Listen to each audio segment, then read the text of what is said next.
Ever felt that sinking feeling when your debit card gets declined? Let's tackle those frustrating moments head-on and get your transactions back on track. The most common culprit is insufficient funds. Double-check your account balance before you shop if you're unsure. You can usually access your bank's app or website to see your real-time balance if there's a shortfall. You might need to transfer funds from another account or use an alternate payment method. Another frequent reason for a decline is an incorrect PIN. It happens to the best of us. Especially if you've recently changed it, take a deep breath and carefully re-enter your PIN. If you're still having trouble, it might be time to contact your bank to reset it. Your bank might also decline your card for security reasons.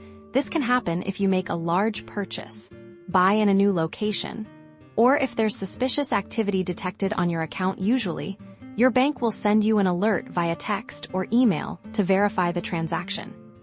If you see such an alert, respond promptly.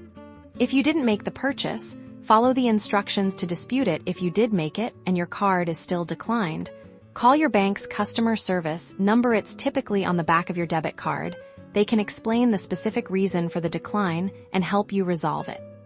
Sometimes, a card might be expired or damaged. Check the expiration date printed on your card. If it's past its due date, you'll need to request a replacement from your bank. A physically damaged card with bent corners or a scratched magnetic stripe can also cause issues. By understanding these common reasons and knowing how to address them, you can turn a card decline into a quick fix, ensuring your purchases go through smoothly.